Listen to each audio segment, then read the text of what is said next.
This video is about evaluating exact values of trigonometric functions. So firstly, just a few little reminders before we start. So if you should be familiar with radians and degrees. So just remember that pi radians is equal to 180 degrees. So that gives us the common angles that we're dealing with when we're talking about exact values is 30 degrees, 45 degrees, and 60 degrees, which is basically pi and 6, pi and 4, and pi and 3. So what we'll be using is our exact value triangles. So remember that we have our pi and 4 triangle or 45-degree triangle that has 1, 1, and root 2 on the sides. And our 30-60 triangle, the pi and 6, pi and 3 triangle, that has 1, 2, and root 3 on the sides. So a little something just to help with remembering where the numbers go on each side. Don't forget they're right-angled triangles, so they need to fit into Pythagoras' theorem. So for example, if we were checking that we had the sides right here, 1 squared is 1, plus root 3 squared is 3, 1 plus 3 is 4, and the square root of 4 is 2. So it satisfies Pythagoras' theorem. Another way to help remember which number goes where is just to use common sense in that the smallest side must be opposite the smallest angle, and the largest side must be opposite the largest angle. So there's some little tricks that can help you remember what's what with the triangles. Now, the other thing that you need to remember in conjunction with the triangles is your SOHCAHTOA rule. So just remember that means sine is opposite over hypotenuse, cos is adjacent over hypotenuse, and tan is opposite over adjacent. Now, let's do a few examples of what's meant by evaluating the exact values of trig functions. So obviously this is when you've got a tech-free exam, not allowed to use your calculator, so this is the way you would be doing it. So for example, let's say we had to work out what sine 240 degrees was. The first thing I would do is draw a little diagram of where that angle lies. And then what we'll be doing with that is using our cast rule. So remember, the cast rule tells us which trig ratio is positive in each quadrant. So in the first quadrant, all of our trig ratios, sine, cos, and tan, are all positive. In the second quadrant, only sine is positive. In the third quadrant, only tan is positive. And in the fourth quadrant, only cos is positive. Okay, so let's have a look at where 240 degrees would lie. So we're always starting from the positive x-axis and we're going anti-clockwise when our angle is positive. So if we came around to here, that would be 180 degrees. All the way to here would be 270. So I can see that 240 lies somewhere within that range. So I'm just going to mark it like that. Now what we're interested in is what we call the related angle, and that's the angle that that line makes with the x-axis. Now if it's 180 degrees to here but 240 to here, then that means that this related angle is 60 degrees. Now our angle has fallen in the third quadrant and tan's the only one that's positive there. So now I know my answer is going to be negative, and it'll be the negative of sine 60 because our related angle was 60 degrees. Now I'm going to use the triangles to work out what sine 60 is. So I'm looking at this triangle here. Here's our 60-degree angle, and sine is opposite over hypotenuse, so root 3 on 2. So negative root 3 on 2. Okay, and that's that. Let's have a look at another example. Let's say we had cos of negative 135 degrees. So once again, do your diagram.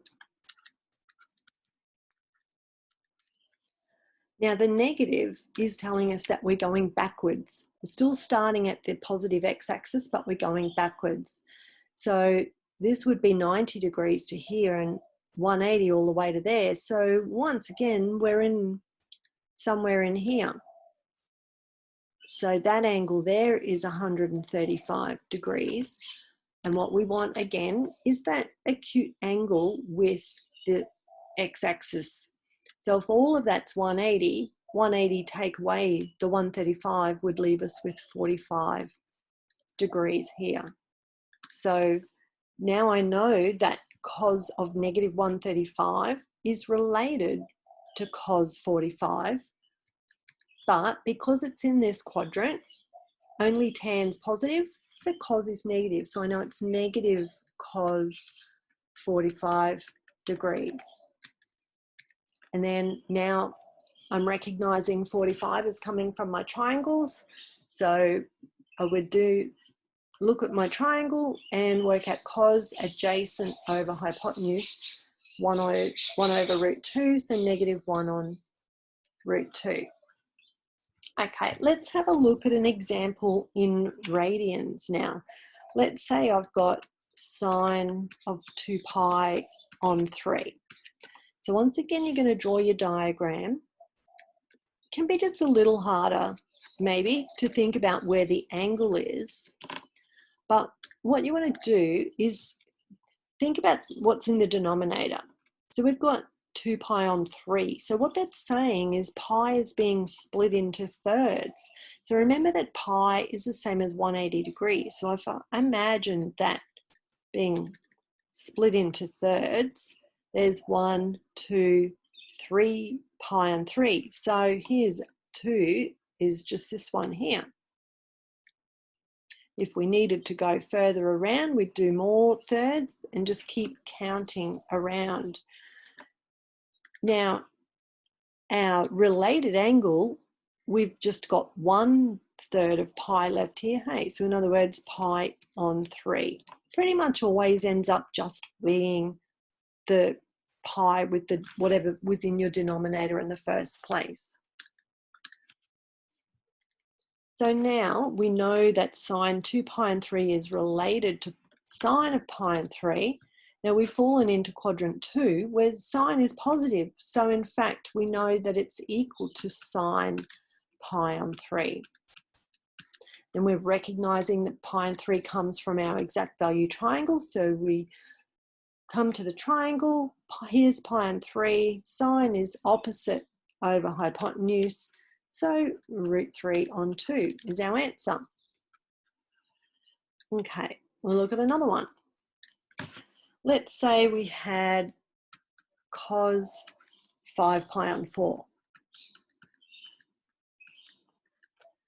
So do our diagram and think about where our angle is falling. So this time pi is being broken into quarters. So imagine we have 1, 2, 3, 4 quarters making up a full pi. And then here's one more quarter back down here. So that would be the 5 pi on 4. Now this time we're looking here for our acute angle with the x-axis. And once again, it's just whatever that denominator is. This is just one little fraction, one piece, pi on 4.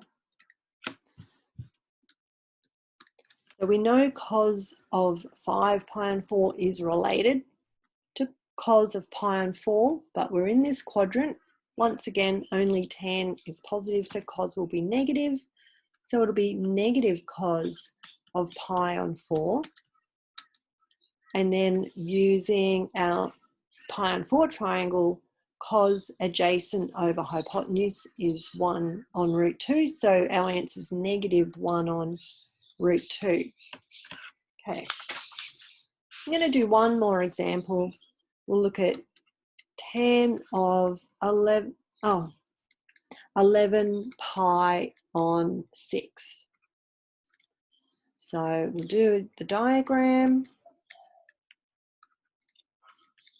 Have a look at where our angle is falling. So this time pi is being broken up into sixths.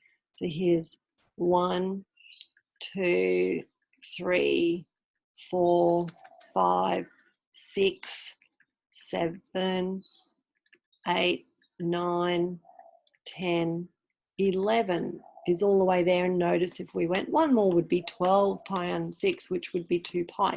So we're just coming around to this one here. So that's our 11 pi on 6. And then our related angle, acute angle with the x-axis, is pi on 6.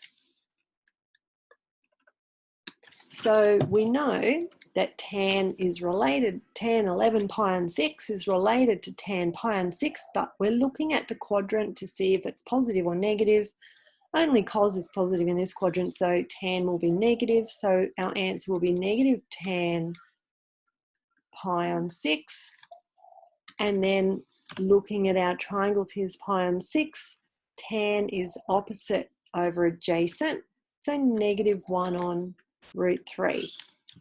There you go. So it really doesn't matter how big this angle is, because we can just keep looping around the quadrant as long as you're counting the pieces, like the little fractions that you're going.